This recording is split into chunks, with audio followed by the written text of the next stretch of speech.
So the next case would be, let's say you meet a civ that is relatively close, Yep. but you have a room for maneuver, meaning that maybe They're not it's not moving as towards you. aggressive, maybe they're not moving towards me, maybe they have room to expand, but their disposition is very low. Yes.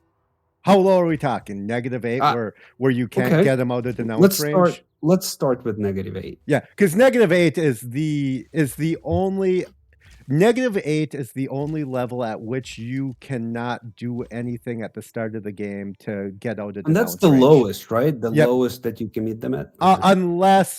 Unless you have factors working against you already. Let's say you denounced a civilization, so you have grievances. You can get below -8, but -8 is naturally the lowest. Yeah, we're talking about really early game. Yep. Let's say it's completely like new. Well, you could have cleared a First turn. barbarian camp, and they could be a barbarian sympathizer, in which you would be at like -13. Oh, wow. Who are we talking about? Like Caesar? Barbarian sympathizer is a random agenda. Any It civilization is? can get it. It's very rare, but it's an early game, a hidden agenda where if you clear barbarian camps, they dislike you. It's the exact same agenda that the new version of China, the barbarian converting civ has. It's the same agenda that he has, but any civ can get it. All right. So -8. So what do we do with it? We're not. What are you saying that we're going to be denounced no matter what? No, at -8, if a rival civilization is at disposition of -5 or lower, they can denounce you. Not that they will denounce you. It's still an RNG thing. After that, the lower their disposition, or the more into the negative it goes, the higher the likelihood that they are going to denounce you. But -5 isn't a guarantee, but it can happen. At meeting -8 is the only level of disposition that you cannot get out of that denounce range. What influences your decision whether to send the delegation or not? Uh, Two things. If I'm looking for just like a pacifist peace game, let's say I'm just looking to avoid war outright, because I think Okay. that's the more interesting conversation. Let's Okay. say, Yeah. um, if it's -4, or if it's less than -4, I won't send the delegation if I know I can meet their stated agenda. I'll use Aztec, because I think Aztec is one of those civs people are really scared of in the early game. Aztecs, their agenda is you have the same luxuries as them, Hmm. Hmm. which is, or let me rephrase that they have more luxuries than you are the same luxuries as you. So they can have a luxury that you don't have, and they don't care. If you have a luxury they don't have, you're going against their agenda. So Right. in the early game, it's super easy. Either don't improve luxuries or trade them away. Because if you improve an amber and trade it away, you don't have it, Montezuma loves you. And So that's like the visible agenda, right? yep, That you're that's the talking. invisible one. The rest of You them, know you what's funny? Let me bring it. Like Clio had an agenda that says the more food you produce, the better. yep. Good luck meeting that early game. And Right, that's because what where do you do, right? Like, you what, the you build farms and that's the second part of the conversation I was going to have, is if Montezuma's at -4, I'm not sending that delegation, because meeting his agenda is going to give you somewhere between 8 and 12 positive disposition. Mhm, So that delegation is just wasting 25 gold. Now uh-huh. if I meet any version of Cleopatra, emo Cleo or original Cleo, I can't produce massive amounts of food early game, so I'm going against her agenda. And if I meet original Cleo, I can't have a large army because it's based off the competition. I'm not going to get 6 warriors before, like, I go against her agenda. So in that scenario, I'm more likely to send the delegation. If I'm looking for peaceful relations, I'm more likely to send the delegation, and I might also start like panicking and send a gift if I've met them for like 15 turns, because it's right around 15 turns after like it's sort of staggered, but it's like 15 turns is about the average when their agenda comes up. Some are more instant, but that's sort of the it's going to happen at this point if it hasn't happened already, if that makes sense. Let me ask you a question though. Like I'm stuck. I'm stuck on this food agenda. Like, how do you know? Let's say you do have a food reach Yes. area. Like, how? What's the threshold? Like, how much food do Oh, I I need to have no bring? idea on that one. Yeah, Yeah. yeah. I mean, so it's like so vague, right? Like, Yeah. even if you wanted to meet it, you have no idea whether it's going to work or not. Yeah, and some of them are really unfortunate like that. Uh like that Well, one Norway produced is the easiest, right? Just build some boats and you're exactly. good. Like Norway's easy, Aztecs are easy. Alexander is counterproductive because there's no way to meet it. Like oh well, let me rephrase. Colombia is interesting because you just need to upgrade your units somehow, Yeah. which is impossible in the But at yeah, the but beginning of the game. civilizations, if I meet those civilizations early, I'm more inclined to send a delegation because Mhm. I know I can't meet that agenda. Okay. And my only chance is their hidden agenda. Um Okay. and So you now said in the delegation, the first decision is whether you can meet their agenda or not, right? yep. Well, the first thing is, are they at -4 or Right, right, are right, right, closer to the positive? right. At that point, then it's can I meet their agenda? Um, so yep. Okay. Okay. Cool. And then, so let's say you send a delegation. Is there anything else that would, let's say they're close, right? Yep. And there is a potential, because you said it yourself, the disposition itself doesn't really prevent them It from going means to war. nothing. Right. Disposition means So absolutely nothing. why even work on that? Like like to be able to declare friends? Like what? Think of disposition as a percentage modifier. Think of it as the same thing as a plus 20% or a minus 20% yields modifier for your city. And that's what disposition is. It's a plus 20%. I don't know if it's actually 20%, but Mhm, the higher your disposition, the higher the percentage that that civilization will accept friendship. The lower the mhm. disposition, the lower the chance they'll accept friendship. It's never zero in either case, but you have a modifier for or against. So that is why I would be looking to increase the disposition. But the biggest failing I see of players is they get high disposition or the face is green where they're on friendly terms with them. They assume that civ is not going to declare war with them, and that is completely inaccurate. That is literally just a modifier for accepting friendship.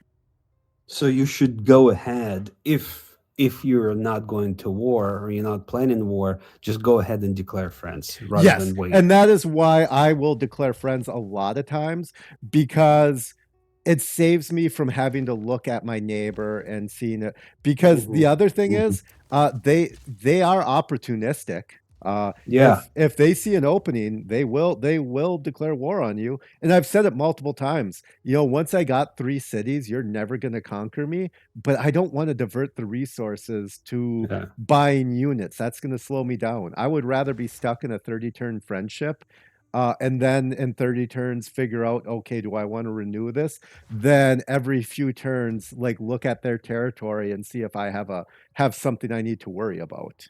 So once you send a delegation and you meet somebody with like -4, like Yep. you said, disposition, and you're increasing your chances of declaring friendship because Yep. that's your goal essentially, um, would you also bribe them with gold? I've seen you do that as well. Last ditch effort. I don't. Well, it depends on the level of which I want to get a friendship. Uh, let's say Gaul is my neighbor. I got lucky. They started at -2.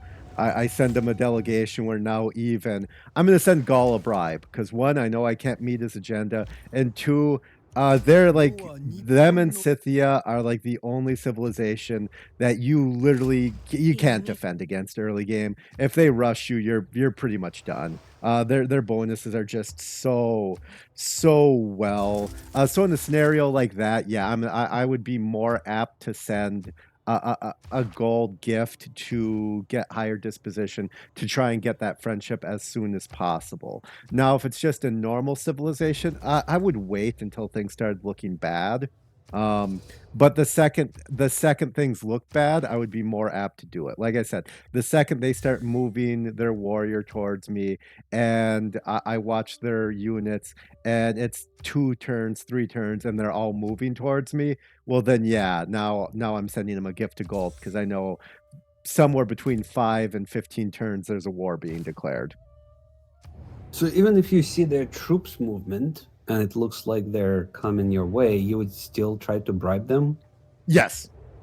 Well, it depends on how high my disposition is. If I I thought you said disposition doesn't really it matters for friendship because friendship is the stop.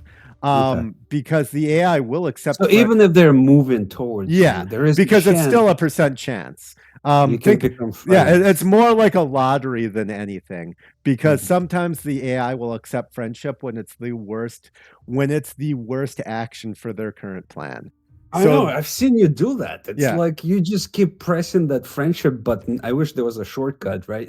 Yeah, but no, but that's what I mean. So if you think of it as a lottery instead of an actual decision being made to, like, think of them accepting friendship as completely separate from every other decision being made, and then you've got it.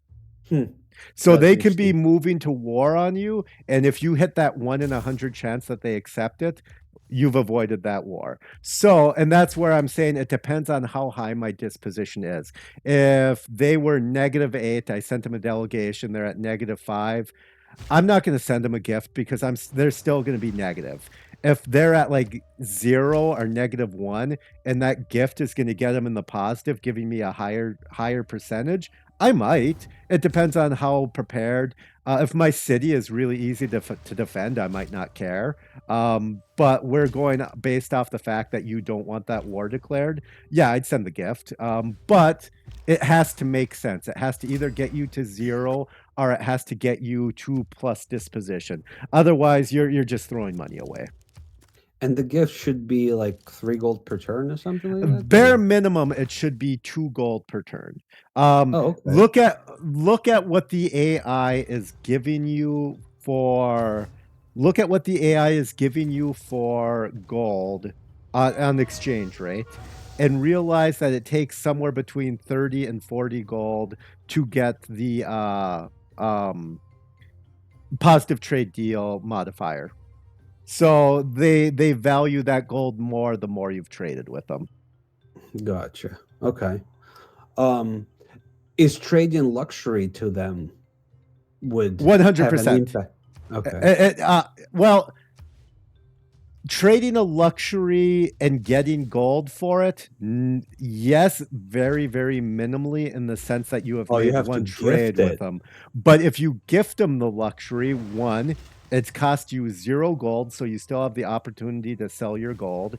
2, you get the full cash value of that luxury in positive disposition with the AI. So trading the luxury at a profit, not so much. Giving them the luxury is my preferred way to do it because I hate giving away gold. I'll give away a luxury because if I declare war, I've lost. Or if I or they declare war, I've lost nothing.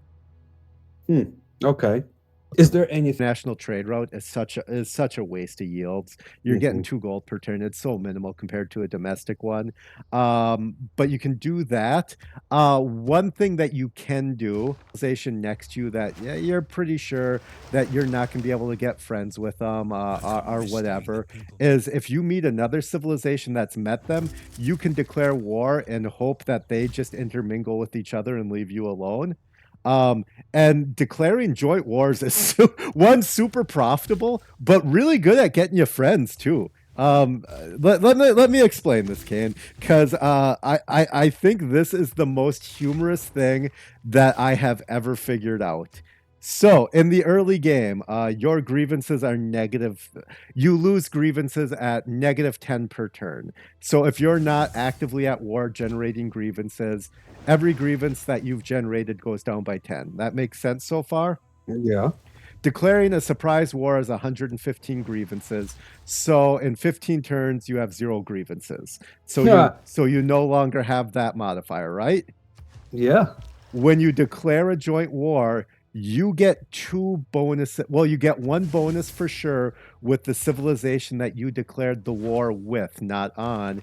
You get the, like, it's about +6 at war with the same person. So they like you more because you're at war with them. Now, the other modifier that happens a lot is if you declare that joint war and they're willing to give you a lot of money, where they just give you those ridiculous trade deals, you're also giving them a good deal, so you get you more often than not get the +10 maximum for positive trade deals. So playing this super aggressive declaring war style, all the grievances disappear, and if you just keep doing that joint war with everyone, you're getting the +10 positive trade deal, +6 at war with the same person, which is +16, which is a lot more than the grievances you're generating. So don't worry about the Yeah, grievances and so the the ancient. so in the ancient and classical era, because grievances are degrading at such a rapid rate, like, you're better off declaring wars to make friends than trying to make friends. Like, because the disposition is so much easier to just compound. Are there any? Is it totally on RNG whether AI is going to agree to go to war with you or not? Yes and no. A warlike civilization is more likely. Ah, we're back to those. Yeah, a warlike like. civilization is more likely to go to war, but Uh-huh. a huge caveat to that. It's Let's fine. say Aztec is on their borders already going to declare war. They won't accept a joint war with you. If they're 3 turns from declaring the war themselves, they're not going to accept your joint war because they want to declare the surprise war. The Sometimes you can profit from joining the ongoing war, Yep, right? Or yep. And that's it. another thing. You can also, when you meet a civilization, if they've met the civilization you're at war with, ask them if they want to join the war. Now, a huge thing here, you need to offer them something. The AI will never say, "Yeah, I want to join the Mm. war." Now, if you put, I've seen that. I would even put like 1 gold, yep, and they all of a sudden they agree to go to war. What I'm saying is, like, if you offer them to go to joint war without anything, yep, they would be refusing. But if you added at least 1 gold, you can see on the trade screen that they will accept it. let's say you now meet another civilization. Uh, and you the first meeting, first turn you meet them, you send the delegation, and then you go, "Hey, do you want to join my war against Cleopatra?" Hmm. And they say no. Hmm. If you put 1 gold in there, um, and they say no under any circumstances, then it's done. But if they now either say yes or just say no, you can either pay them or have them pay you to join your war. And then you would get the plus disposition modifier for being at war with the same person. So Well, you know what? You have a separate video on joint wars altogether, yeah, which is super useful, yeah. and I would advise you guys to watch it. Yeah. But that's this is like the most comical thing is that I have now, The like, grievances, yeah. what? The grievances, right? Yeah, They're is that in non-existent early essentially. game grievances are so irrelevant Uh-huh. that you're actually, if somebody denounces you, you're better off declaring war, and I guarantee your odds of getting a friendship in that 30 turn denouncement range is much higher than getting a friendship on turn 31 after a denouncement. It's so ridiculous. If somebody denounces you and you just go, "Okay, fine, declare war," and then wait 10 turns, you're back at having the ability to make friends with them again. Like, Hmm. it's so counterintuitive, the diplomacy in the early game. Yeah, Very tricky. Very tricky. Yeah. Are there any other tips that you have for our viewers? Yeah, of course. So there's that. Open borders. The reason I always go foreign trade and open borders, the bottom level of the tech tree is, and we've talked about this before, but I think this Mm. should be in any discussion about dealing with the AI. Selling your open borders to the AI, even if you get paid for it, gives you +3 disposition with them. So you get paid plus you get disposition with them. That is the equivalent to a delegation. Buying their open borders gets you nothing except for access to their land. So Mm. one of the like, and I know this has been And discussed. exchange borders either doesn't do anything either, right? Like if we exchange open borders. Oh, that's the same. You get the +3 disposition. Oh, you I'm do? saying Okay. if you give, sell, or exchange your open borders where they can enter your territory, Okay. you get +3 disposition for Mhm. it. Getting their open borders does nothing. Right. And like I said, I know I've covered this before, but I feel this is the most important thing to realize because you get paid for this. This is a delegation that gets you money.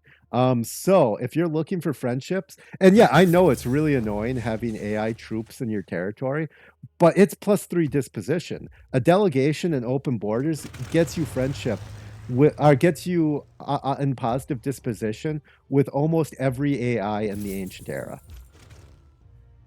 Hmm. Very good to know. Yeah. Very good to know. The other thing is watch those little blurbs when you're playing and you like you improve a farm or something, and then you get an AI saying, "Oh, I see you're improving your tiles" or whatever. Watch those because that's telling you what their hidden agenda is a lot of times. If Uh-huh. it isn't Uh-huh. directly tied to their agenda, like when you clear a barbarian camp, if they have the dislikes barbarians and they go, "Hey, thanks for helping with the barbarian problem," Uh-huh. that's their agenda. That means if you want to make friends with them, keep doing that thing. If they Uh-huh. say, "Hey, leave those barbarians alone," you're going against their agenda. Stop doing that if you're looking friendship with them. That's the most obvious one, but there's anytime they say something that's negative about something you're doing, that's going to give you negative disposition with them if you You keep doing know, that that's action. that's a very cool advice because usually I would just close out those Yeah, because they're dialogue annoying. windows exactly without even looking at it. But yeah, I'll change my approach. Yeah, and some of them are really vague and Sure. bad, which bothers me, but some of them are very, Yeah, like the barbs one because yep, I've definitely seen those. Like, thank you for clearing out, taking care of the barbs. yeah. Yeah. My favorite experience ever dealing with this is I had a game where Gandhi had the pillager hidden agenda, and I was going to these all these wars, and I would be pillaging so much, and every few turns, Gandhi would keep like saying, "Oh, I see that you're really enjoying pillaging or whatever," and he was all happy, and I had like super high disposition with him, and it just made me like laugh because it was Yeah. Gandhi like saying, "Oh yeah, I can't pass up raising other people's farms as well." Out of So all like people. hidden agendas are literally that. They are completely randomly generated.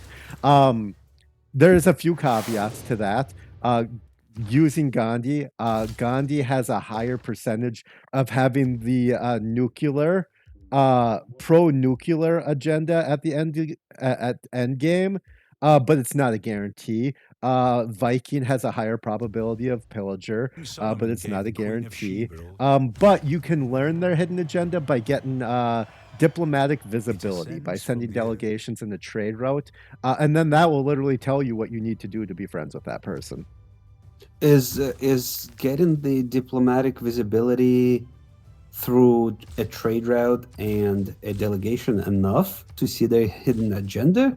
You don't need like a spy for them? Uh, I actually forget because it's been so long because I've just memorized what all the little blurbs mean. I know. We should just put it on the website Yeah, and be like, we'll put here, it like here. that. Because I started paying attention to this really early because I have no choice but to pay attention to these details. Like me and Ken have But do like their wait, but do their hidden agendas change or they're like mid game they permanent? change. Yes, there's an early one and an end game one. But I'm saying like does each leader has a specific hidden agenda that stays with them every game, like it doesn't. They have every leader has their stated agenda, and that's always visible. When you Yeah, go up to a yeah, diplomacy screen, you can see yeah. it. Then there's the question mark one. That hidden agenda is randomized. And that Oh, so every game it could be different. Yep, it's Oh, completely different. It's randomized, and that's why you need to learn the blurbs. And then uh-huh, halfway through the game, they get an end game hidden agenda. uh-huh. That is Got the it. same thing. If you don't have the diplomatic visibility, you can't see it. Okay. And those ones I'm less familiar with because I'm just not in the end game that often. Of course not. Yeah.